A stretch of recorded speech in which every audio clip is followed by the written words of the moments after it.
जय श्री ओम नमः सिद्धेभ्य नमो अरहंताणं नमो सिद्धाणं नमो आयर्याणं नमो वज्झायाणं नमो लोये सर्वसाहुणं नमः समय साराय स्वानुभूत्या चकासते चित् स्वभावाय भावाय सर्वभावान्तरच्छदे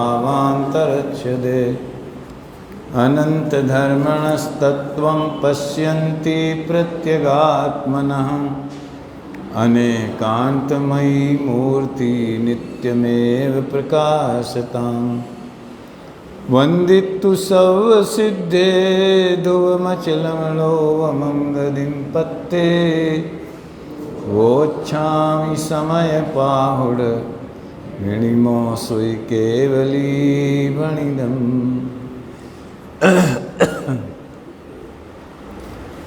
दश लक्षण महापर्व के पावन प्रसंग पर पूरे 10 दिन पूज्य गुरुदेव श्री के बंद अधिकार की प्रमुख गाथाओं पर विशेषकर जो हिंदी में प्रवचन थे वो सबको सुलभ रूप से ग्राह्य होवें इस दृष्टि से रखे गए। उसी श्रृंखला में बंद अधिकार की थीम तो पूरे अधिकार में एक सी ही है, 2-3 बिंदु अलग अलग आते हैं, लेकिन अभी जो प्रारंभिक की बातें हैं जिसमें मैं दूसरों को मारता हूँ बचाता हूँ, दूसरे मुझे मारते हैं बचाते हैं, ऐसा मारना मानना मिथ्या अध्यवसान है। अध्यवसान शब्द का प्रयोग गुरुदेव ने सम्यक दृष्टि के अर्थ में भी किया है, इसकी ओर मैं ध्यान दिलाना चाहता हूँ। बात तो सब आपको पता है, आप बहुत से लोग तो डेली सुनते हैं, लगभग मेरे ख्याल से आधे लोग तो ऐसे होंगे जो रोज़ाना उपस्थित होते हैं सीडी में प्रवचन में, तो विषय वस्तु तो आपको पता ही है। लेकिन जब उन्होंने श्रेणिक राजा को याद किया और वो नरक में हैं और वहाँ भी तीर्थंकर प्रकृति बन रही है और उनका अध्यवसान ऐसा नहीं है कि मैं दूसरों को मारता हूँ बचाता हूँ, वो मैं ज्ञाता हूँ, ऐसे अध्यवसान में रहते, इस टाइप की बात थी। एक तो अध्यवसान में ये मतलब अध्यवसान माने मान्यता, प्रतीति, श्रद्धान, जिसके लिए अपन शाम को अभिप्राय की बात कर रहे हैं, वो है अध्यवसान। देखो आज भाई साहब ने एक बहुत बढ़िया प्रेरणा पूजन में दी थी कि अगर स्वाध्याय में खुद की कमाई है तो वो अगर है हमारी, तो उससे ही जो तृप्ति संतुष्टि होती है, विशुद्धि होती है, वो मुख्य कारण बनती है सम्यक दर्शन आदि का। उसके बिना बाकी जो कुछ भी होवे तो परंपरागत है।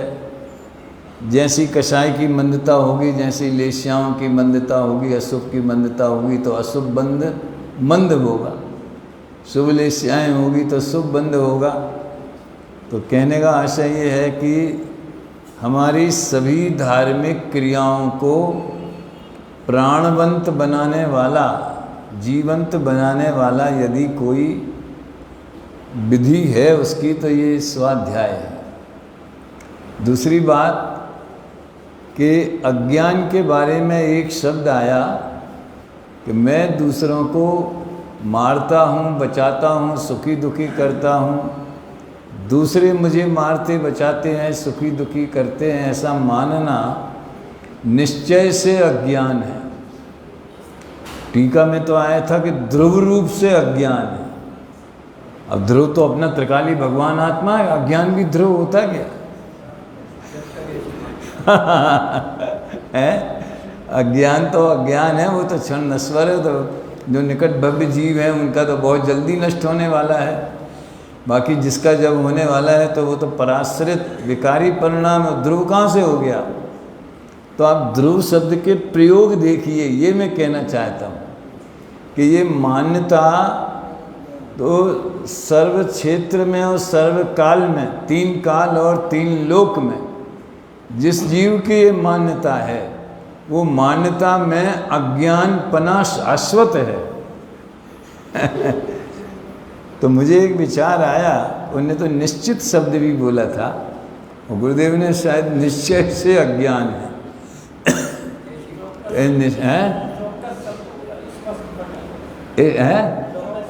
चौकस, पक्का। हाँ, तो अगर उसे निश्चय से भी देखा जाए तो कोई गलत नहीं है। यथार्थ निरूपण सुनिश्चय, यही परिभाषा है ना। तो इस मान्यता में वस्तु स्वरूप से विरुद्ध मान्यता है, इसलिए ये वास्तव में ये अज्ञान ही है। अब मुझे विचार आया कि फिर व्यवहार से अज्ञान भी कोई होता होगा क्या? अगर निश्चय से ये अज्ञान है तो व्यवहार से अज्ञान को होना चाहिए कि नहीं? ऐसा थोड़ा समझ लो मशीन चली। तो इसमें कोई दिक्कत की बात नहीं है। जैसे नए 2 तरह के होते, एक द्रव्य नय और एक भाव नय। श्रुत ज्ञान में जो वस्तु को मुख्य करके जाना जाता है वो भाव नय है। श्रुत ज्ञान जीव की पर्याय है ना, इसलिए वो भाव नय है। और वाणी में जो नय का प्रयोग होता है वो उपचार से नय कहलाता है। वाणी तो भाषा वर्गणा का परिणमन है, उसमें न ज्ञान है, न अज्ञान है, न नय है, न प्रमाण है। वाणी तो वाणी है, वो तो अक्षरों का परिणमन है। तो अपने अभिप्राय से वो वाणी निकलती है, तो उस वाणी को नय कहना वो द्रव्य नय, वो उपचार से। पांडे राजमल जी ने एक बात लिखी है कि वाणी सर्वज्ञ स्वरूप का अनुसारणी है।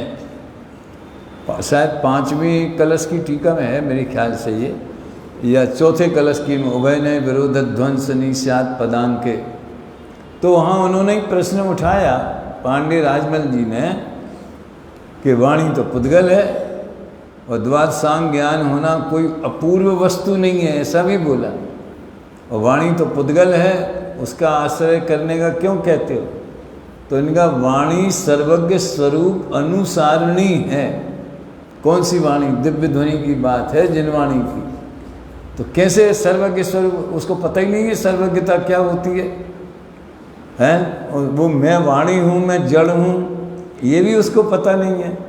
तो कैसे सर्वज्ञ? हमारा ज्ञान जरूर श्रुत ज्ञान में, हम मति श्रुत ज्ञान में सर्वज्ञ का निर्णय करें, अनुभव करें, सर्वज्ञता के स्वरूप का स्वसंवेदन ज्ञान में भाव भाषण करें, तो हमारा अल्प ज्ञान तो श्रुत ज्ञान केवली का अनुसार नहीं होता है। वाणी कैसे हो सकती है? तो इतना सुंदर समाधान किया कि भगवान सर्वज्ञ ने वस्तु का स्वरूप जैसा जाना है वैसा ही वाणी में आता है, इसलिए वो सर्वज्ञ स्वरूप अनुसारणी। मतलब आप कथन में कितनी विवक्षाएं और होते हैं, विशेष चर्चा तो थोड़ी अपन अभी तो रात में तो अभिप्राय की बात ही करना है, और ये पूरा समय सार अभिप्राय पर ही चोट करने वाला है।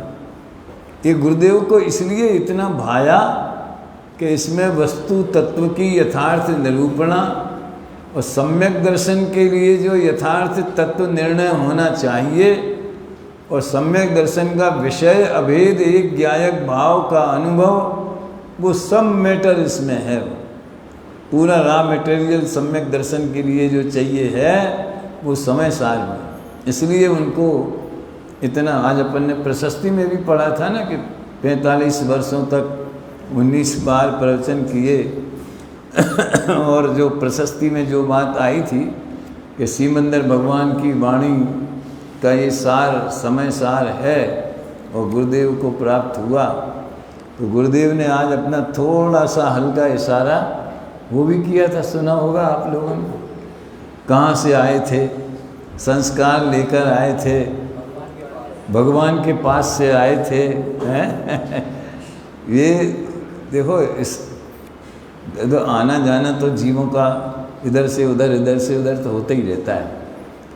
लेकिन कोई जीव अमेरिका से होके आया होवे, अब आजकल तो अमेरिका जाना भी कोई बहुत बड़ी उपलब्धि नहीं रह गई, वो तो बहुत मामूली बात हो गई। पहले ज़माने में जब हम स्कूल में पढ़ते थे तो उन्होंने बताया मध्य प्रदेश में 43 ज़िले होते, उस समय 43 ज़िले थे और ये ग्वालियर वगैरह का नाम आता था। तो हम तो कभी अपने एरिया से बाहर ही नहीं निकले थे, तो हमको ऐसा लगा कभी हमारा ऐसा भाग्य जगेगा कि हम ग्वालियर देखेंगे, भोपाल देखेंगे, ये भी अपने मध्य प्रदेश में है। फिर बम्बई तो और ऊंची चीज़ हो गई, वो तो कोई बम्बई जाके आए तो ऐसा लगता है कि इसकी ग्रेड बढ़ गई थोड़ी। तो जो साक्षात तीर्थंकर देव के समागम में रहा हुआ जीव किसी भी कारण बस आ गया तो एक रोमांचक समझ लो अनुभूति होती है। वाह! और आए तो और जो माल भी ले आए वो कोई समझ लो क्या बोलते हैं, वहाँ का माल वहीं छोड़ के नहीं आए। हो सकता है अपन भी आए हों लेकिन अपन कुछ माल नहीं लाए, और माल लाए हैं इसका सबसे बड़ा प्रमाण ये है कि समय सार ग्रंथ मिलने के पहले ही उन्होंने एक द्रव्य दूसरे द्रव्य का नहीं करता, ज्ञानावरण के उदय से ज्ञानहीन नहीं होता, ये दीक्षा लेने के 1 साल बाद कहना चालू किया था। और फिर वो उसके 2 साल बाद वो जिसको सर्वज्ञता की श्रद्धा होती है उसके वो दृष्टि स्वभाव सम्मुख होती है। समझ में आया? भगवान ने हमारे अनंत भाव देखे होंगे तो हमारा कितने पुरुषार्थ करें तो एक भी भाव कम नहीं होगा, ऐसा उनके सीनियर साधु बोलते थे। मैंने तो उनकी जीवनी में पढ़ा है कि वो कुछ दिनों तक तो सुनते रहे और एक बार नाराज होकर दूसरे उपाश्रय में चले गए कि ऐसी पुरुषार्थहीनता की बात जहाँ होती है वो हमें बर्दाश्त नहीं है। तो उनके जो दीक्षा गुरु थे उनने उन लोगों से कहा, श्रावकों से, और उनको यहाँ ले आओ, वो अच्छी बात नहीं है वो यहाँ से नाराज होके चले जाएं। क्योंकि उनके गुरु उनकी प्रतिभा से, उनके आचरण से, उनके ज्ञानाभ्यास से, उनकी वाणी की अतिशयता से बहुत प्रभावित थे। वो जानते थे कि ये कोई विलक्षण प्रकार का जीव है ऐसा। तो वो आए और फिर इनसे चर्चा हुई। तो अब देखो आप, बात तो सही है कि भगवान ने जितने भाव देखे हैं उतने ही होंगे, वैसे ही हमारा पुरुषार्थ होगा। लेकिन जिसको इस बात की श्रद्धा होती है भगवान ने उसके अनंत भाव देखे ही नहीं होते। ये पलट करके इसको पुरुषार्थीकरण कर देना मुझे गुरुदेव के प्रति भगवान के आने के बहुत कारण हैं। एक कारण सबसे बड़ा ये है कि जिस अटल होनहार क्रमबद्ध पर्याय जिसे सुन के जीव को पहला रिएक्शन होता है तो पुरुषार्थ क्या करें, मतलब हम पंगु हो गए, हम बेकार हो गए, हम कुछ नहीं कर सकते। अभी कर ही तो रहे हो, अभी का पुरुषार्थ नहीं कर रहे, लेकिन वो पाप का कर रहे। भक्ति दें थोड़ा बहुत शुभ भाव हो जाए तो वो शुभ भाव का कर रहे। कहाँ बिना पुरुषार्थ के कोई कार्य होता ही नहीं। सवाल तो मुक्ति के पुरुषार्थ का है। तो जिसके भगवान ने, जिसको भगवान सर्वज्ञ हैं, लोकालोक के ज्ञाता हैं, ऐसी जिसको श्रद्धा है, यानी उसे अपने आत्मा के सर्वज्ञ स्वभाव की श्रद्धा है। और जिसे सर्वज्ञ स्वभाव की श्रद्धा है उसके भगवान अनंत भाव देखे होंगे। जिसके अल्प काल में 2-4 भाव में ही जिसका बेड़ा पार होने वाला है उसी को ही सर्वज्ञता की श्रद्धा होती है। ऐसा मेल बिठाया जिस सिद्धांत में दुनिया को सीधे पुरुषार्थहीनता, लाचारीपन, हम तो बंध गए, कुछ नहीं कर सकते, भगवान ने 10 साल भाव बाद सम्यक दर्शन देखा होगा तो आज तो हम कुछ नहीं कर सकते। अरे जिसने भगवान के ज्ञान का श्रद्धान हो गया, जिसके श्रुत ज्ञान में केवल ज्ञान आके बैठ गया, समझ में आया ना, उसका तो पुरुषार्थ चालू हो गया, उसे तो सम्यक दर्शन हो ही गया। उसका 10 साल बाद नहीं देखा, उसका अभी देखा है ये भी हमारे रजनी भाई जब भी मुझे मिलते हैं तो बड़े प्रेम से गले लगाते। यहाँ तो आ चुके ना कई बार, तो वो कौन सी पंक्ति सुनाते हैं वो आपके इसमें नहीं है, मैं तो ढूंढ रहा था। पंचबाल्यति पूजन जो है, अहो निरखती मम सत परिणति अपने में तव केवल ज्ञान, पंचबाल्यति के चरणों में क्या प्रकट हुआ ज्ञायक का भान। हे नाथ, मेरे श्रुत ज्ञान की परिणति अपने में आपके केवल ज्ञान को देखती। वो इसमें इतने प्रसन्न होते हैं कि जब मिलते हैं तो ये तूने पढ़ी जिनेंद्र रचना में है। वैसे कहने का आशय ये है कि उसमें गुरुदेव ने सम्यक पुरुषार्थ सिद्ध किया, मुक्ति का पुरुषार्थ, मुक्ति का महामंत्र वो सिद्ध किया। किसमें? कि भगवान ने जो देखा है वो ही होगा। और उसमें भी आता ना अपने दिवसांत गुरु की पूजन में, भगवान तुम्हारी वाणी में जैसा जो तत्व दिखाया है, जो होना है सो निश्चित है केवल ज्ञानी। उस पर तो श्रद्धा ला न सका, परिवर्तन का अभिमान किया, बन कर पर का करता न प्रभु सम्मान। ये पूजा रची गई है 58-59 में शायद, अशोकनगर में रची गई, चांदखेड़ी में उन्होंने गुरुदेव को दी थी है। और हमें इसका परिचय सन 63 में एक प्रसंग में गौर झामर हुआ था। 12 वर्ष की उम्र थी शायद, 12 वर्ष की होगी ना, 52 से 63 कितने होते एक मंदिर हम दर्शन करने गए तो वहाँ लोग ये पूजा पढ़ रहे थे। इसके पहले हमें सिर्फ केवल रवि वाली पूजा से ही परिचय था, तो बड़ा उसका क्रेज था कि हमें नई पूजा आती है, हमें नई पूजा आती है, ऐसा बड़ा गौरव था इस बात। तो उसमें हमने सबसे पहले ये सुना, दर्शन दाता देव हैं, आगम सम्यक ज्ञान, गुरु चारित्र की खान है, मैं बंधु धर ध्यान। तो हमें यार ये तो कोई अजब गरब की बात है। तो अपने घर पे आके तुरंत बताया अपनी माँ को कि एक नई पूजा और हमने देखी तो ये वास्तव में गुरुदेव के तत्व ज्ञान से अनुप्राणित जो भक्ति साहित्य, पूजन साहित्य रचा गया, वो भी हमारी नई पीढ़ी के लिए एक वरदान है। अब ये तो हरि अनंत, हरि कथा अनंता, जिसकी जितनी चर्चा करो, जितना रसपान करो उतना ही कम है, मन भरता नहीं है उससे, हैं ब्रह्मचर्य के ऊपर चिंतन करने का आज दिन है। डॉक्टर साहब ने एक विशेष स्पष्टीकरण उसमें किया है धर्म के 10 लक्षण में, कि रूढ़िवश जो है मात्र काम वासना के त्याग को ही ब्रह्मचर्य कहा जाता है। मुख्यता उसी की है, वो गलत नहीं है, लेकिन उसकी सीमा वहीं तक नहीं है। समझ में आया ना? शील बाण नो राख, ब्रह्म भाव अंतर लखो, करी दोनों अविलाप, करो सफल नर भव सदा।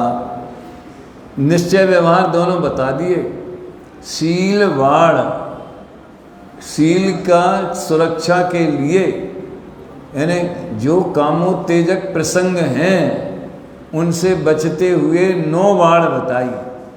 उन सब की डिटेल में चर्चा टेकचंद जी के विधान में, 10 लक्षण विधान में, और पवैया जी ने भी उसी शैली में आधुनिक भाषा में उन सब का वर्णन किया है।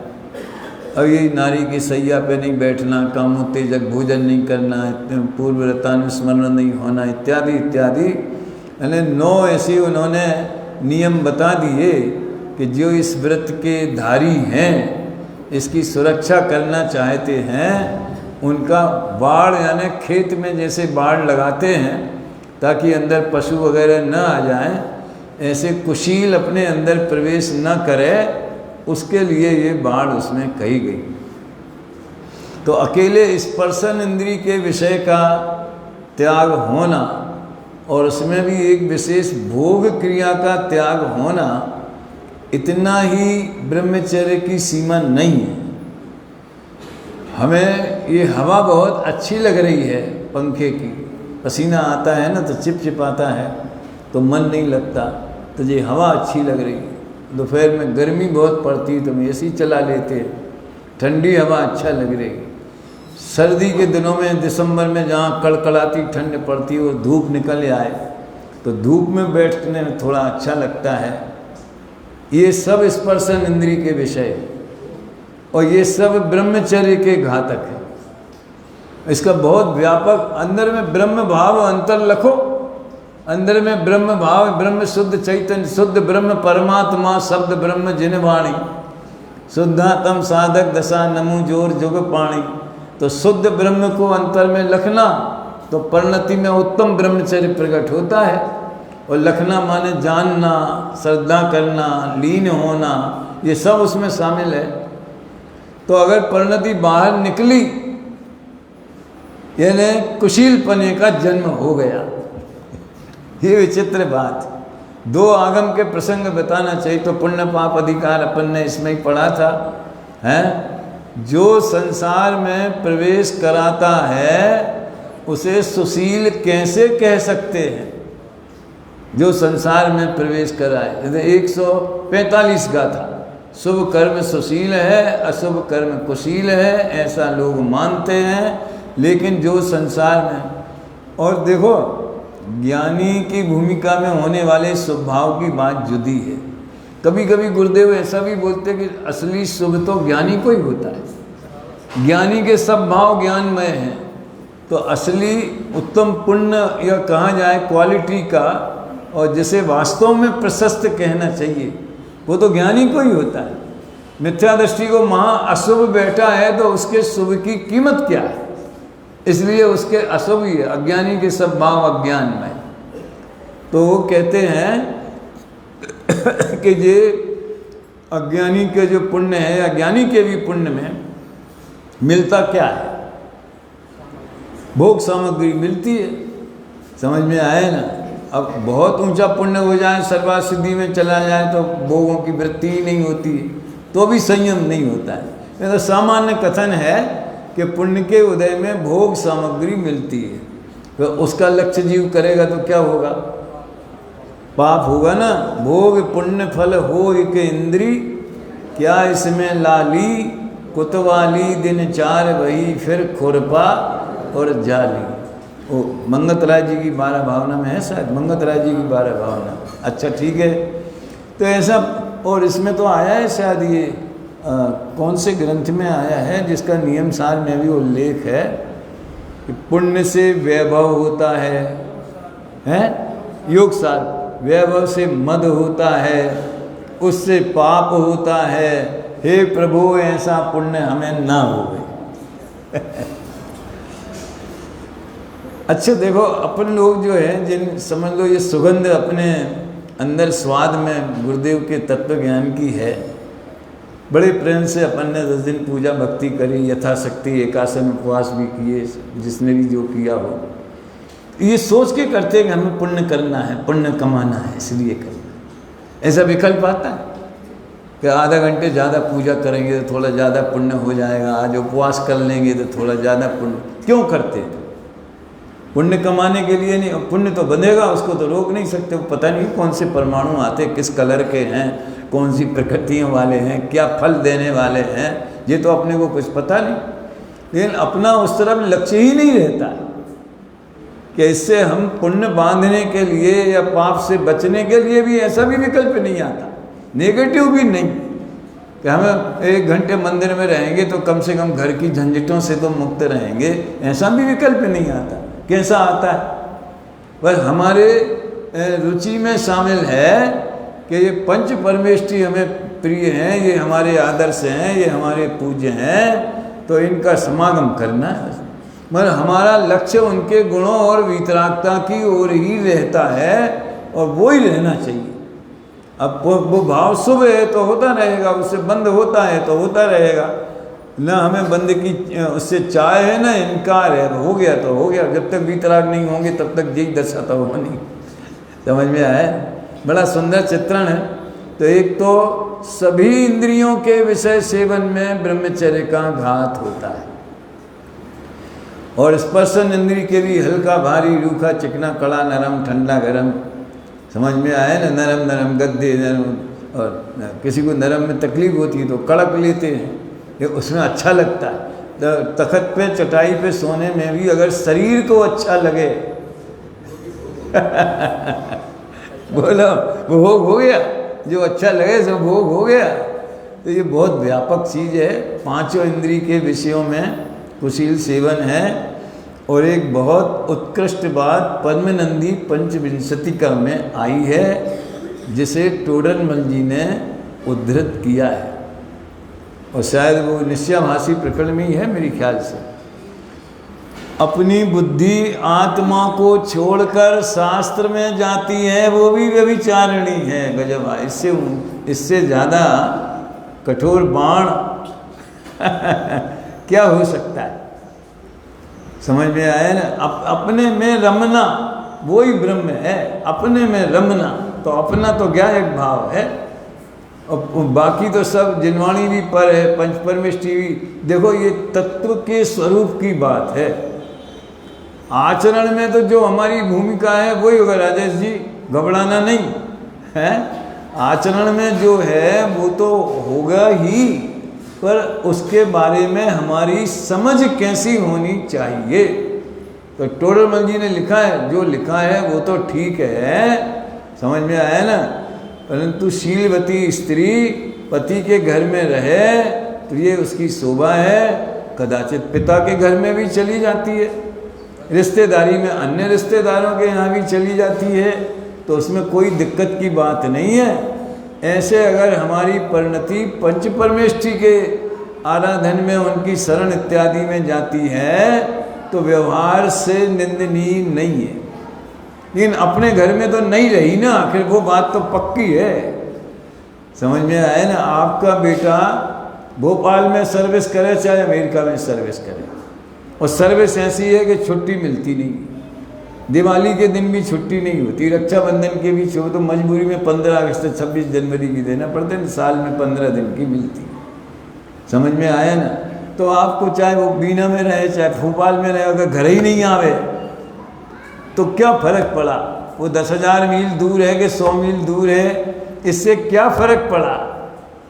ऐसा है ना, बराबर ऐसा ही है। तो ये एक कुशील का बहुत बड़ा समझ लो पारमार्थिक दृष्टि से वर्णन है उसमें पद्मनंदी पंचविंशतिका में। अब इसमें मनुष्य की मुख्यता से उत्तम ब्रह्मचर्य मन आनो, बहन सुता पहचानो, सहे बाण वर्षा बहु सूरे, टिके न नयन बाण, कूरे तिया के असुचि तन में, काम रोगी रति करें, बहु मृतक सणई मसान माही, काक ज्यों चोंचे भरे, संसार में विष बेल नारी, तज गए जोगीश्वरा, ध्यानत धर्म 10 पेड़ी चढ़ के शिव, वाह, शिव महल में पग धरा। एक तो इसमें जो बहु मृतक सणई मसान माही, काक ज्यों चोंचे भरे हैं, बीभत्स रस का परिपाक हुआ है। भक्ति साहित्य में, पूजन साहित्य में ऐसा बहुत दुर्लभ प्रयोग है कि बीभत्स रस का परिपाक जहाँ होवे। और अर्थ तो आप सब जानते ही हैं, है ना। आत्मानुशासन में भी 3-4 छंद ऐसे कंटिन्यू आए हैं कि क्या कोई श्रृंगार रस का वर्णन करने वाला करेगा। और असुचिता के प्रसंग में, ब्रह्मचर्य के प्रसंग में, समझ में आया, स्त्री संसर्ग के प्रसंग में, तो ये सब जो है प्रसंग के अनुसार उसकी डिमांड होती है, तो वो लिखते हैं। मैं एक और लोगों को शंका होती है, जो समझने लायक बात है कि इसमें स्त्रियों के ही बारे में क्यों कहा जाता है। संसार में विषबेल नारी, क्या पुरुष क्या अमृत की बेल है क्या है। इसके ऊपर तो पहले सन्मत संदेश में एक वो आया था प्रकाश भारती का नाटक आया था, नाटिका थोड़ी सी, कि पति ने पत्नी से कहा जल्दी चलो आज चतुर्दशी है, मंदिर चलना है। तो आज तो हम न जाएंगे। क्यों न जाएंगे? क्या सुनने मिलेगा? नारियों की निंदा सुनने मिलेगी संसार में, विस्बेल नारी संसार में। तो क्या करें? सुधार देवे। संसार में विष वृक्ष सब नर तज गई जोगीश्वरी। तो अब कितना बदलोगे? तो जब तक वो विवक्षा, वो प्रसंग न समझा जाए तब तक समझ लीजिए कांटा वो बना रहता है, लोग आलोचना करते रहते हैं। तो वो तो हम तो मैथिली शरण गुप्त का भी सुनाते हैं, जब वो शूर्पणखा लक्ष्मण के ऊपर मोहित हो गई और लक्ष्मण ने कहा कि नहीं नहीं तुम तो भाई के पास जाओ, उन्हें ये नहीं कहा था कि उनसे विवाह करो, उन्हें ये कही थी उनसे पूछ लो, वे हाँ कहेंगे तो हम तुमसे विवाह कर लेंगे। समझ में आया? अब उसने रामचंद्र जी को देखा तो रामचंद्र जी के ऊपर मोहित हो गई। तो अपने यहाँ तो बलभद्र की 8,000 रानियाँ होती हैं, नारायण की 16,000 होती हैं, चक्रवर्ती की 18,000 96,000 होती हैं, पृथ्वी नारायण की 18,000 होती हैं। ये VIP लोग जो हैं हजारों से कम ही नहीं उतरते। मेरे को ये भी बड़ा आश्चर्य होता है। खैर जो भी हो, तो रामचंद्र जी ने कहा, मैं मैथिली शरण गुप्त की भाषा बोलता हूँ, पाप शांत हो, पाप शांत हो कि मैं विवाहित हूँ बाले। दूसरा पंक्ति उसने बोली शूर्पणखा ने, पर क्या पुरुष नहीं होते हैं दो दो दाराओं वाले हैं? पुरुष भी तो बहुत सारी स्त्रियां रखते हैं। अब रामचंद्र जी बोलते हैं, तो नारियां नहीं, पहले उसने बोला नरकृत शास्त्रों में सब बंधन है नारी को ही लेकर।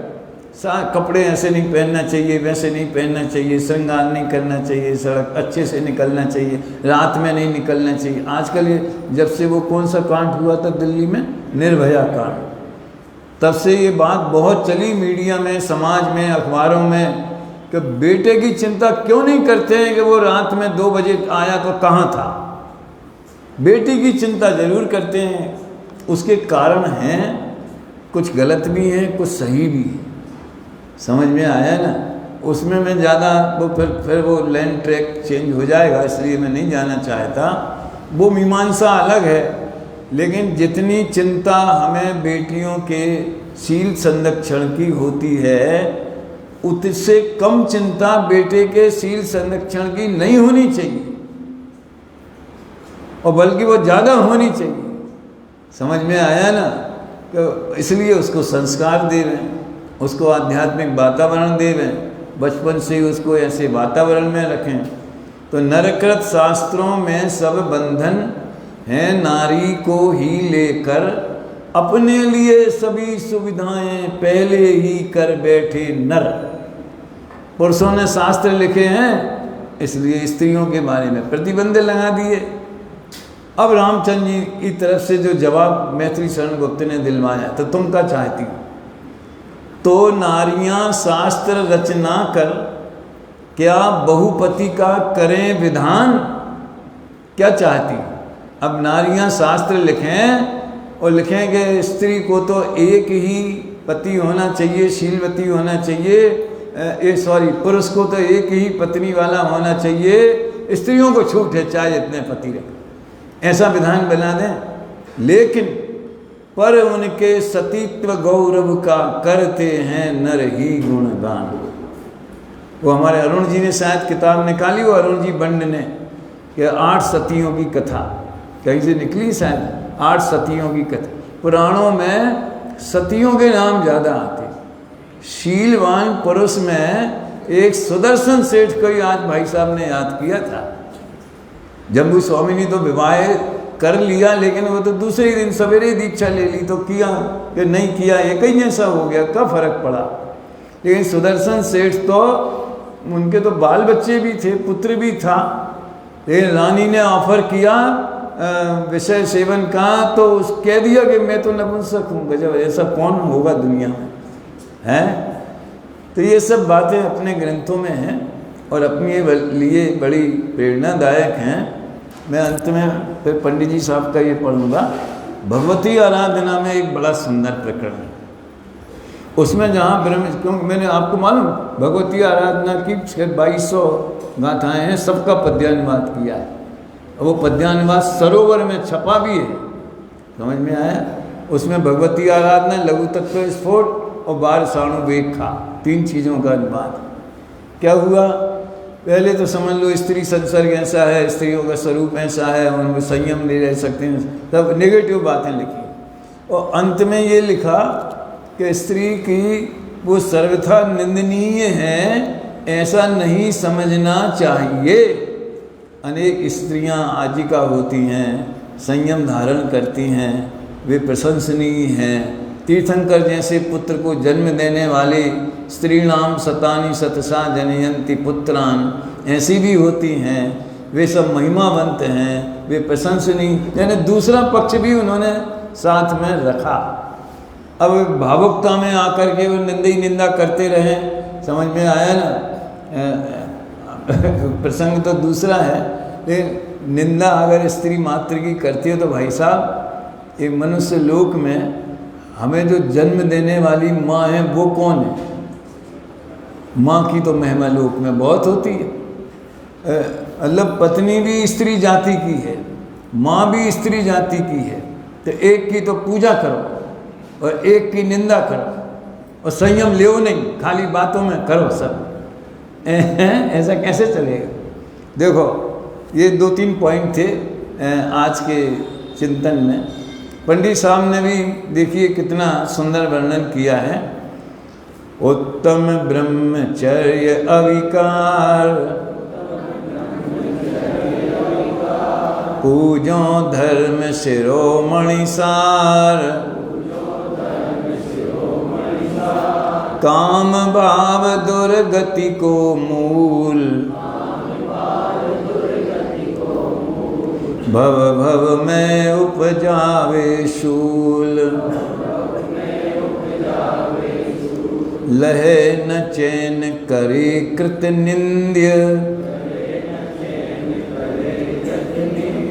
कामासक्त बढ़ावे बंध, ताते शील बाण नौधार, अपनो ब्रह्म स्वरूप निहार। वाह! त्यागो दुखमय इंद्रिय भोग, पावो ज्ञानानंद मनोग, जयवंतो ब्रह्मचर्य अनु, धारे सो होवे शिव भूप धारे। ये बड़ा सुंदर, वो बात तो सब वो ही आई। ये समझ लो, एक जिसको निरंतर जीव अनुभव करता है, लहे न चैन करे कृत निंद्य। अगर किसी भी विषय की तीव्रता होवे तो वो कितना आकुलित व्याकुलित होता है और उचित अनुचित को भी नहीं गिनता है। दूसरी पंडित साहब की ये विशेषता है कि वो अस्ति और नास्ति दोनों तरफ से बात करते हैं। त्यागो दुखमय इंद्रिय भोग, तो सभी प्रकार के इंद्रियों का आ गया ना इसमें समावेश, ख्याल में आया ना। और ये अनशन है, अवमोदर है, रस परित्याग हैं।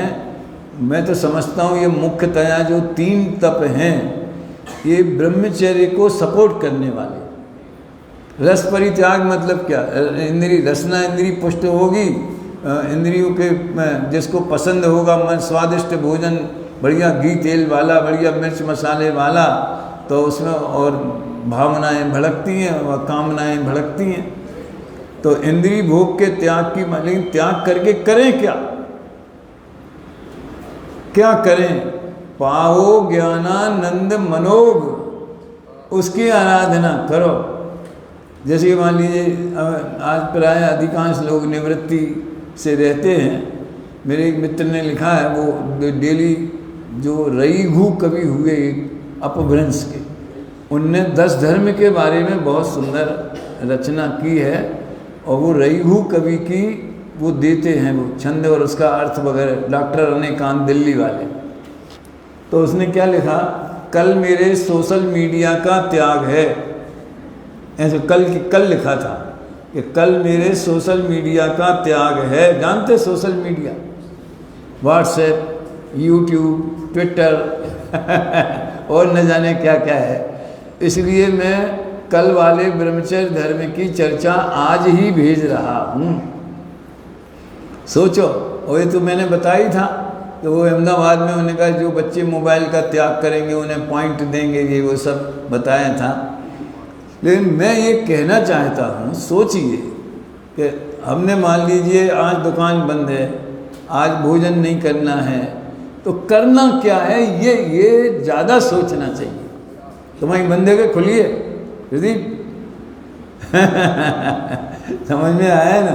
तो करना क्या है, तो करने में वो चिंतन करो कि मैं कौन हूँ, क्या कर सकता हूँ, मैं दूसरों को मार सकता हूँ, यानी जितना ज़्यादा हो।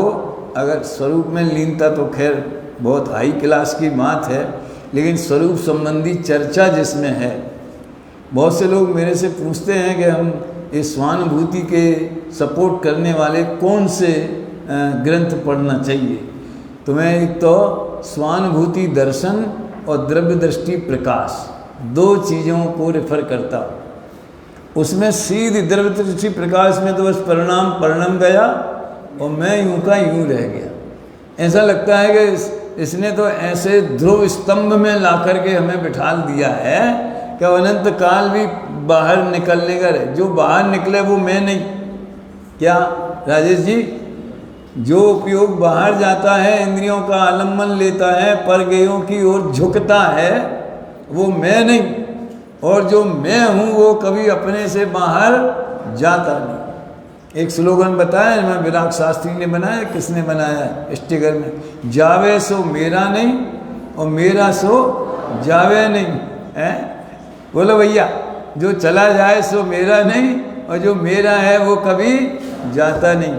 तो उपयोग यद्यपि अपने स्वरूप को छोड़ के बाहर नहीं निकलता, तो भी पर सन्मुख हो गया तो कहते हैं उपयोग चला गया। ऐसा प्रयोग होता है। आप वहाँ खड़े थे, हमारी नज़र पड़ी आपके ऊपर, तो क्या मतलब है? नज़र पड़ी का क्या मतलब है? आँख निकल के उधर चली गई, ऐसी नज़र पड़ती है क्या है?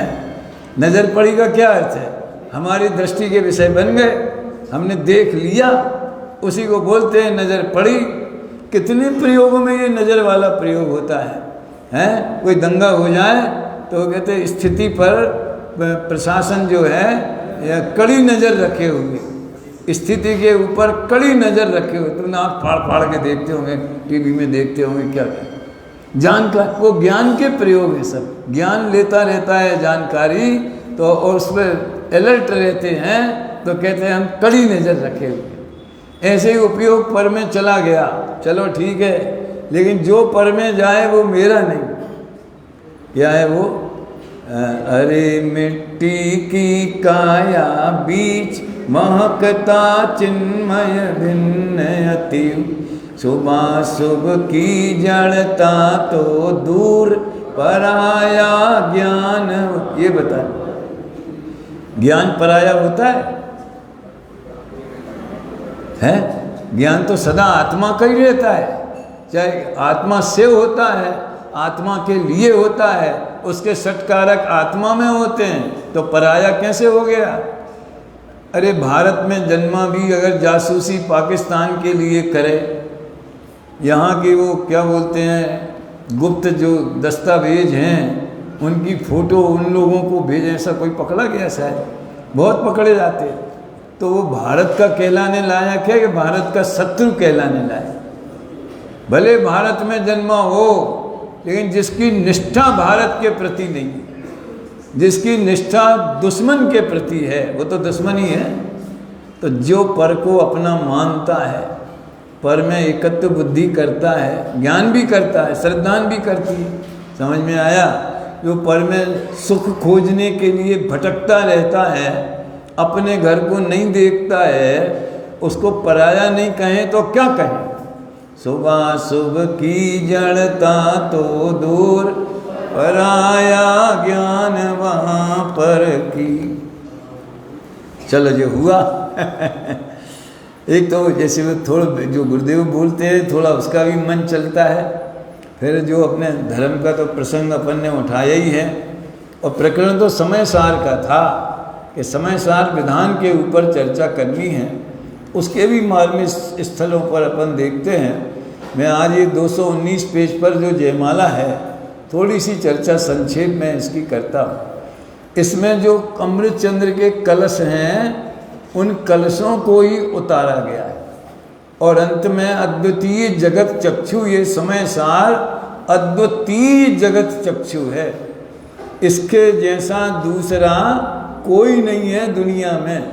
शायद आपको याद होगा, मैंने अब एक बार ऐसा और करना कि एक एक प्रवचन डेली और सुनना, 1 महीने में 30 प्रवचन हो जाएंगे। समझ में आया ना? तब तब रिपीटेशन होगा कि क्या आया। पहले दिन बताया था कि जो विषय वस्तु समय सार में है वो दूसरे परमागम में भी नहीं है, ग्रंथों की तो छोड़ो। क्या मूल उनकी बात करता हूँ समय सार के युग की, बाद में समय सार की शैली में लिखे गए परमात्मा प्रकाश, योग सार, अध्यात्म अमृत, कलश टीका वगैरह बना सीधा, वो सब समय सार की संतान है। वो तो समय सार की वंश परंपरा है। इसलिए जब जो चीज़ समय, आपको के नाटक समय सार में तो है, पांडे राजमल ने लिखा है, जयचंद जी ने तो लिखा है, गुरुदेव ने तो कहा, तो समय सार ही तो कहा है। तो जो वस्तु समय सार में एकत्व विभक्त आत्मा को दिखाऊंगा। समझ में आया? अद्वितीय जगत चक्षु। मैंने तुलना की थी, शुरू में ही की थी शायद पहले दिन, कि प्रवचन सार में चारित्र से प्रारंभ किया है, सामायिक चारित्र की प्रसंग। भैया राजकुमार जी, एकादष्टानिका में प्रवचन सार विधान का आनंद लेना, वो छोटा है इससे, है चारित्र की प्रतिज्ञा करके फिर उसके फल की और सबके तत्व वगैरह की चर्चा। अरे साहब होगा अब वो अपने हाथ में नहीं है, लेकिन विधान आप करवा सको, कर सको, जो आपके हाथ में है। तो ऐसा नियम सार का देखो, नियम सार में रत्नत्रय की बात है, निश्चय रत्नत्रय। बीच में एक व्यवहार चारित्र अधिकार आ गया, लेकिन ये बार बार पढ़ो ना इनको। वो सिद्धार्थ ब्रह्मा की पुस्तक है, आचार्य कुंद कुंद और उनके पंच परमागम, पता नहीं यहाँ होगी शायद, तो उसमें 5 परमागमों का संक्षेप में वर्णन। एक बार वो पढ़ लो तो आपने कुंद कुंद का अमृत आपको मिल गया। खैर, तो नियम सार में रत्नत्रय, पंचास्तिकाय में 6 द्रव्य 7 तत्व, पंचास्तिकाय वगैरह का वर्णन है, मोक्ष मार्ग का वर्णन है। अष्टपावड़ तो अलग अलग अपनी विषय। दर्शन पावड़ में भी सम्यक दर्शन की परिभाषा, सम्यक दर्शन के अंग, सम्यक दर्शन की महिमा, इनकी चर्चा है। जो दर्शन पावड़, समझ में आया ना? उसमें भी एकत्व विभक्त आत्मा, भले छुपा हुआ और अपन निकाल लेवे, लेकिन डायरेक्ट नहीं, प्रमत्त नहीं है और अप्रमत्त नहीं है, ज्ञायक एक भाव है। और ये 29 भाव जो व्यवहार से क्या बोलते हैं, जीव के कहे गए हैं, ये वास्तव में जीव नहीं है, जीव के नहीं है। इतना पूरे गौरव के साथ में भजन दे करके आत्मा को रंग राग और भेद से भिन्न स्थापित करने का महान उपकार अगर किसी ग्रंथ में है तो समय सार। इसलिए वो पंक्तियाँ बिल्कुल सही हैं। वहाँ भी कहीं लिख सकते हैं आप, वो बनाऊं, वो तो स्तुति का तो बोला ही है मैंने, बनाऊं पत्र कुंदन ना रत्नो ना अक्षरो लखी, तथापि कुंद सूत्रो ना। तो साधारण पे है, हाँ थोड़ा अपन पाठ भी करते हैं। वीर जिनेश्वर गौतम गुरु मुनि कुंद कुंद को नमन करूं, आत्मख्याति ले लो। नव तत्वों में छुपी हुई चैतन्य ज्योति है प्रगट हो, अद्वितीय यह जगत चक्षुनित। देखो वीर भगवान कुंदकुंदाचार्य जयमाला है ना, जयमाला, जयमाला में तो जिसकी पूजा हो रही है उसी का गुणगान, उसी का वर्णन, डिटेल परिचय होता है ना। पंचमेरु की जयमाला में पांचों मेरु की वर्णन है, सुमेरु 16 कारण की जयमाला में 16 कारण का वर्णन है, वही शैली तो वही है।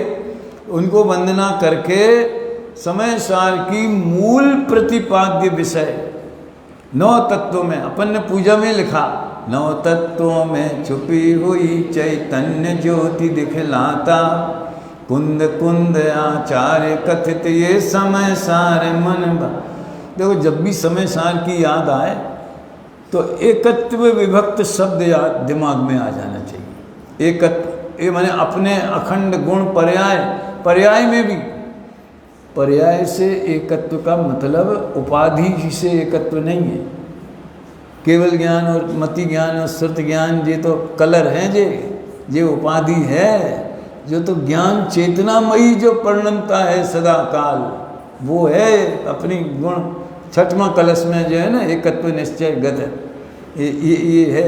और उसमें उत्पाद व ध्रुव का भेद भी नहीं रहा, एकत्व कह दिया तो बताने के लिए कहते हैं, समझ में आया ना। वो उसमें पर्याय शामिल नहीं हो गई, उत्पाद व्यय शामिल नहीं हो गया, लेकिन वो अपने चैतन्य स्वरूप में ही अखंड है। चलो 9 तत्व में छुपी हुई, इसकी चर्चा पहले की थी। फिर जीव जी पूर्व रंग की छाया है, जो प्रमत्त अप्रमत्त नहीं है, जिसको कभी न छू सकते वर्णादि और रागादि, अतः नहीं रागादि विभावों का करता चैतन्य हो, अद्वितीय यह जगत चक्षु। मूल जो पूर्व रंग जो 38 गाथा तक का है, उसकी दम, उसकी आत्मा तो 6वीं गाथा में आ। जैसे फल होता है ना, तो फल के साथ में वो विकसित होता है तो छिलके भी विकसित होते, ऐसे 6वीं गाथा वो मूल चीज़ है, ओरिजिनल। तो बाकी सब उसी का ही डिटेल है। तो जिसे कभी रागादि वर्णादि और रागादि विभाव नहीं छू सकते, समझ में आया। वो सब उसमें जीव अधिकार भी इसमें शामिल हो गया, क्योंकि वो वर्णादि और रागादि से भिन्न ये 50 से 55 गाथाओं वाले प्रकरण में ये आया है। अब उसमें क्योंकि ये जीव रागादि भावों को छूते ही, जीव माने त्रिकाली चैतन्य आत्मा, हमें ऐसा लगता है जीव माने हम अभय कुमार, तो हम तो रागादि कर ही रहे, तो रागादि को छूता नहीं। अरे वो चीज़ अपनी दृष्टि में रखो, तब ये हजम होती है बात। नहीं तो बड़ा आश्चर्य लगता है, कर सब रहे हो, कह रहे मैं करता नहीं। सवेरे से पूजन करी, प्रवचन किया, तो मैंने कुछ नहीं किया। तो ये बेईमानी नहीं है तो क्या है? चोरी कर रहे हो, कह रहे मैंने चोरी नहीं करी है। अरे भैया, जो शुद्ध चैतन्य तत्व है उसे देखो, कम से कम अपने चिंतन में तो खड़ा करो, तब ये आएगा कि जो रागादि को छूता नहीं है। इसीलिए अतः का क्या मतलब? इसलिए हैं भगवान आत्मा रागादि विभावों का कर्ता नहीं है, तो किसका करता है? ज्ञान स्वरूप परिणमता है तो ज्ञान का करता है। आज सहज ही एक वो यहाँ कभी अश्विन भाई नहीं आए, प्रदीप जी है ना, हाँ, वो भी हमारे बहुत वात्सल्य रस भरे मित्र हैं। खूब कभी कभी वो प्रश्न उत्तर भी होते हैं, वो भी पढ़ते, प्रवचन सुनते बराबर। सहज ही उनका एक प्रवचन लग गया, इतना मार्मिक वाक्य आया कि मैं तो लगता वो दोबारा पूरा अखंड सुनना है मुझे। क्या आया? ज्ञान क्रिया की इतनी महिमा है कि वो सहज ज्ञान चेतना रूप परिणमन होता है और उसमें कर्तापने का विकल्प, कर्तापने का बोझा कुछ नहीं होता। और स्वभाव रूप परिणमन में कोई बोझा होता ही नहीं है। नदी बहती है तो उसको अब मुझे इतने बजे से इतनी स्पीड में बहना है, विकल्प होता है। हवा बहती है, नदी बहती है, अग्नि उष्णता रूप पर। कौन सी प्रकृति में किस पदार्थ में कर्तापने का बोझा है? आत्मा में क्यों करता? ज्ञान तो करना पड़ेगा। ज्ञान अरे करना नहीं पड़ेगा, ज्ञान की धारा, फुहारे, ज्ञान की तरंग प्रतिपल उछले, वो तो निकलती रहेगी। तुम काय को चिंता कर रहे हो? बोझा क्यों रखते हो? वो तो होगा ही होगा, है। अभी देखो, लोह श्रृंखला शुभ भाव तो स्वर्ण श्रृंखला है, बंध हेतु नहीं चेतन में उनका सद्भाव, जो चम गति में भ्रमण कराए,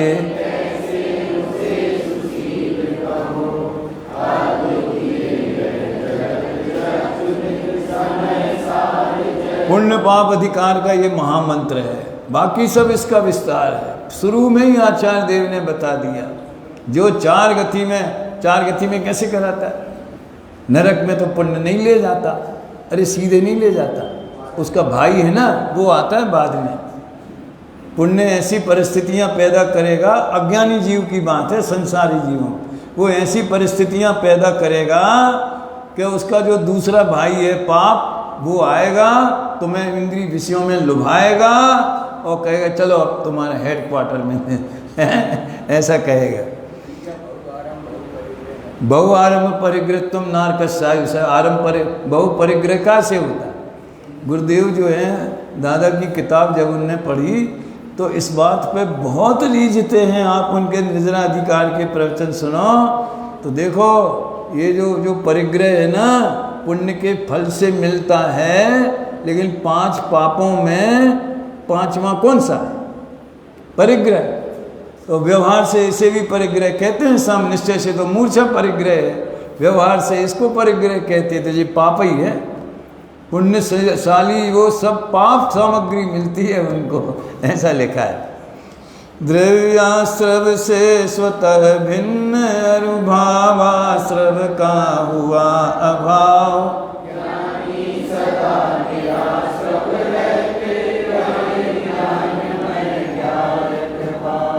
यहाँ यही तात्पर्य कहा है, अद्वितीय यह जगत चक्षुनित समय सार। वो बताया था उस दिन, द्रव्याश्रव से स्वतः भिन्न ज्ञानी, द्रव्याश्रव तो पर द्रव्य है। देखो, पर से भिन्न होना नहीं है, पर से भिन्न हूँ ऐसा अनुभव करना, और रागादि से भिन्न हूँ ये द्रव्य दृष्टि की बात है, और रागादि से भिन्न होना है ये पर्याय दृष्टि की बात है। इतना फर्क है पर में और रागादि में। तो ज्ञानी तो द्रव्याश्रव से तो भिन्न है ही, भावाश्रव, इसलिए सदा निराश्रव रहते। सीधी बात है, जब अपना मानते नहीं हैं तो हमें क्या अधिकार है उनको बदनाम करने का कि ज्ञानी रागादि करते हैं, उन्हें भी तो आश्रव बंद होते हैं। अरे सिद्धांत में कहा है, ख्याल में है, लेकिन उनसे तो पूछो, वे उसे अपना मानते हैं क्या? जैसी उनकी दृष्टि है उस दृष्टि से देखो। इसलिए ज्ञान, ये दृष्टि समय सार के अलावा कहीं नहीं मिलेगी, ये खास बात है। आत्म तत्व की उपलब्धि से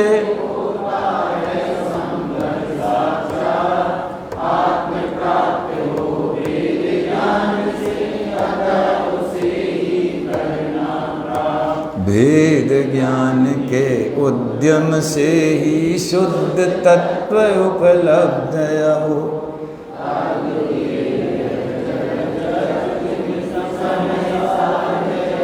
तो ऊपर एक मार्मिक पंक्ति आई थी, यहाँ यही तात्पर्य, ये आश्रव अधिकार में है ये कलश, इदम एव अत्र तात्पर्यम, यहाँ यही तात्पर्य का, पूरे समय सार का तात्पर्य क्या है। बनारसी दास जी ने तो एक दोहे में इतना सुंदर लिख दिया, यह निचोरया ग्रंथ को यह परम रस पोख, तजे शुद्ध नय बंद है गहे शुद्ध नय। ऐसा लगता है अमृत झरता हो, अमृत झरता हो। तो ये तात्पर्य ये है कि शुद्ध नय यानी उसका विषयभूत आत्मा को ग्रहण करो, माने अपना जानो, अपना मानो, अनुभव करो। बाकी जो शुद्ध नय का विषय नहीं है वो मेरे में नहीं, बात खत्म है कि नहीं है। इसी तरह संवर में भी कोई कलश में है, आत्मा की उपलब्धि से ही संवर होता है। और आत्मा माने क्या? उपयोगो लक्षणम, जो उपयोग में ही रहता है, कभी क्रोध आदि में नहीं आता। वो गाथा और टीका में है। और भेद ज्ञान के उद्यम क्या करें, आत्मानुभूति के लिए क्या करें, उसका कोई मार्ग बताओ। देखो, कुछ नहीं करना ये सबसे बड़ा करना है, ये सब अनंत अच्छा एक नियम बताओ, जिन्हें अनंत चतुष्टय प्रकट हो गया है अनंत भगवान को, ये क्या करते? अपन तो अनंत चतुष्टय नहीं ना, तो हाँ हम तो कर सकते हैं, हम तो राग को टाल सकते हैं, हम तो शुभ भाव कर सकते हैं, हम तो अनुभव कर सकते हैं। ख्याल में आया ना? हम तो धंधा व्यापार कर सकते हैं। अरे आदमी क्या नहीं, जहाँ लात मारे वहाँ से पानी निकाल सकता है। तो आप क्या बात करते हो? इतना मीठा जहर है ये, मधुर विष। कौन सा? कर्तृत्व का ये मधुर विष है। ये कहते हैं कि मैं एक चैतन्य रूप हूँ और चैतन्य रूप सदा काल रहता हूँ, यही मेरा कर्तृत्व है, यही करना है। तो इस तरह से अपने को ज्ञायक अनुभव करना, यही अनुभूति के आंगन में ले जाके खड़ा करता है। फिर तो अपने आप देखो, भोजन बनाना बुद्धिपूर्वक होता है, फिर भोजन परोसना माताएं बहनें वो उद्यम पूर्वक विकल्प से, फिर अपन ने गिलास उठाया, फिर अपन ने चबाया, वहाँ तक अपनी अक्ल काम कर, उपयोग काम। कभी तो उपयोग नहीं भी रहे तो अभी ऑटोमेटिक होता है, लेकिन इधर से इधर उतारना, उसके लिए क्या करते? अच्छा, नींद लाने के लिए क्या प्रयत्न करते? बोलो आप। कोई बात नहीं, उसमें तो लंबी सांस लो, 27 बार लो तो नींद आ जाती है, ऐसा लोग बोलते हैं। उठने के लिए क्या करते? जागने के लिए क्या प्रयत्न करते? तो भी जागते हैं कि नहीं जागते? समझ में आया ना? कहने का आशय ये है कि दुनिया में तब समय तो हो रहा है, आज तो 14 से ना, भोजन तो नहीं करना ना आप लोगों को एक्स्ट्रा चलेगा थोड़ा ओवर टाइम। देखो दुनिया में 4 तरह के काम होते हैं। एक तो काया से किए जाते, खाना पीना कमाना बोलना, ये सब शरीर से होते। कुछ काम वाणी से होते, मैं इसकी निंदा करता हूँ, मैं आपका स्वागत करता हूँ, मैं अभिनंदन करो। किया तो कुछ नहीं, खाली बोल दिया मुँह से कि हम आपका हार्दिक स्वागत करते हैं। फिर विधि में भले माला वाला पहना दी, लेकिन फिर हम इस घटना की घोर निंदा करते हैं। तो क्रिया में तो कुछ नहीं किया ना, खाली मुंह से बोला ही है ना। ये जगत उसे भी करना मानता है, ठीक है ना? तो कुछ काम हाथ पैर से होते हैं, कुछ काम वाणी से होते हैं, कुछ काम ऐसे होते हैं जो मन के चिंतन में विकल्पों से होते हैं। अब कुछ ऐसे होते हैं जिसमें कुछ नहीं करना होता है, उसे भी करना कहते हैं। प्रतीक्षा करना। अब आप स्टेशन गए, वो उसमें तो दिखाया था कि गाड़ी 10 मिनट लेट है, और वहाँ जाके पता चला आधा घंटे लेट है। अब घर तो आ नहीं सकते, तो क्या करेंगे? कैसे करेंगे? अब उपयोग को भटकाएंगे, वो तो मन लगाने के लिए है। प्रतीक्षा करने में कुछ नहीं करना होता है। इसी तरह डॉक्टर ने कह दिया कि जीना भी नहीं चढ़ना, वो जतीश भाई के लिए बता दिया था डॉक्टर किरण साहब ने कि अब आपको बाथरूम जाना हो तभी पलंग से उतरना। अभी तो शायद काफ़ी अच्छी स्थिति हो गई है। बाथरूम जाना हो तो ही पलंग के नीचे उतरना, नहीं तो मत उतरना है। तो आराम करना। मुझे ये सिखाओ आप सब कि आराम करने में क्या किया जाता है। है? अरे पड़े पड़े भी अगर चिंतन में चला कि उसका माल खरीदना है, उसका माल बेचना है, उसको ऐसा, आराम हो गया। इसको आराम नहीं कहते।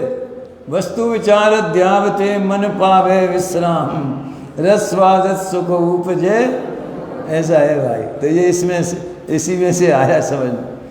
ज्ञान विराग शक्ति से ज्ञानी यद्यपि करे विषय सेवन, सेवक किंतु असेवक जानो क्योंकि न भोगे उनका फल।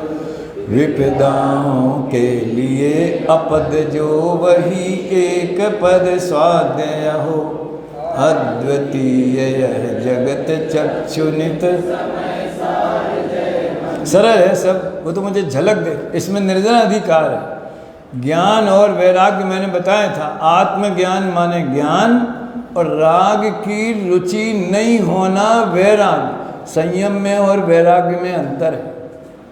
वैरागी तो भरत जी भी थे, समझ। चौथे गुण स्थान वाला भी वैरागी है। ज्ञान वैराग्य शक्ति है, संयम बाद में। वो वैराग्य की अभिव्यक्ति वो संयम में होती। तो अभिप्राय में विषयों की रुचि नहीं है, इसलिए उदयवसात ज्ञानी को, और गुरुदेव ने बताया चक्रवर्ती का भोजन आज बताया था ना, तो भी उनको बंध नहीं होता, माने अनंतानुबंधी बंध नहीं होता। चलो, जब उपयोग और रागादिक एक रूप भाषित होते,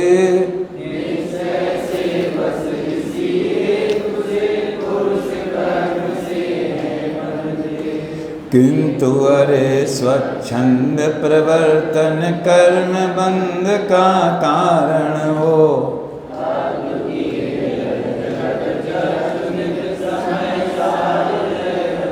इसमें बंध अधिकार भी है और संवर अधिकार भी। उपयोग और रागादि एक रूप भाषित नहीं होते। उपयोग भूमि में राग को नहीं करता तो अध्यवसान नहीं होता, बंध नहीं होता। और उपयोग में रागादि को अपना मानता है तो बंध होता है।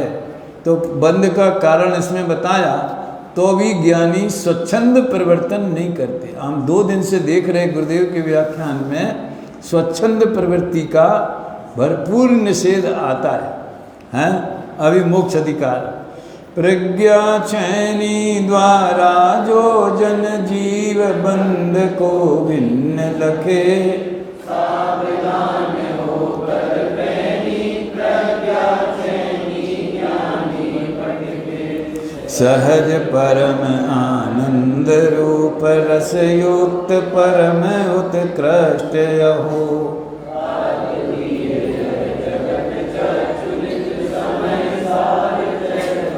ये तो सरल है, सोचने से कि बंद कैसे छूटे, बंद छेड़े, इससे नहीं बंद कटते। प्रज्ञा छेड़ी माने भेद विज्ञान, बस वही भेद विज्ञान की संवर अधिकार में चर्चा है, उसी की जीव अधिकार में चर्चा है। वो भेद विज्ञान ही मुक्ति का कारण है। अंतिम कर्ता भोक्ता भावों का जो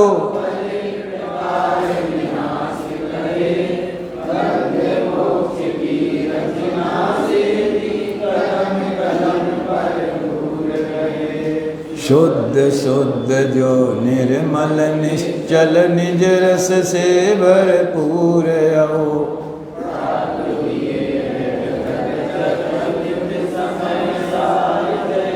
अद्वितीय, ये आपके ऊपर जोर लगा के, संस्कृत में उच्चारण का नियम है। बाद में जब संयुक्त अक्षर आता है तो पूर्व अक्षर में एक मात्रा भार देके बढ़ा देते हैं। समझ में आया ना? अद्वितीय ऐसा। खैर, तो आत्मा बंध का भी करता नहीं है, मोक्ष का भी करता नहीं। वो 320 गाथा उसको लेके सर्वसिद्ध ज्ञान अधिकार में चर्चा आई है। आश्चर्य है, बंध और मोक्ष की रचना से भी कदम कदम पर दूर रहता है। कहाँ होती बंध मोक्ष की रचना? अरे होती होगी परिणाम में। परिणाम गया, बंध चला गया, मोक्ष आ गया, और मैं यूं का ऐसी अजब गजब की चीज़ है भैया। आप सबने बहुत ही अच्छी संख्या में और खूब रसपूर्वक, भक्ति भाव पूर्वक इस समय सार का आनंद लिया है। ये सब देख के प्रसन्नता होती है। इस बहाने हमें भी अवसर मिल गया। बात तो फिर नियम सार की भी हो रही थी। प्रदीप जी बोले अपन समय सार ही रखें, तो ये एक समझ लीजिए अच्छा अवसर था। और भी आप किसी ने तो मेरे से कहा भी, ये तो घर ले जाएंगे और थोड़ा थोड़ा रोज़ पढ़ा करेंगे। समझ में आया ना, 2-4 पेज, एक एक आर्टिकल, कभी अष्टक, कभी 10-20 गाथाएँ, तो निरंतर इसका समागम बना। मैं तो कहता हूँ भले सभा यहाँ मंदिर में विधान रूप में ना हो, अपन एक नियम ले लो कि 19 बार तो इसका घर में बैठ कर के वाचन करेंगे, भले जोर से न करें, मन में करें। इसमें तारीख लिखते जाना पीछे, जितना रस पिएंगे उतना आनंद आएगा, विशुद्धि बढ़ेगी, हम सब की विशुद्धि बढ़े, इसी भावना से बात पूरी करता हूँ।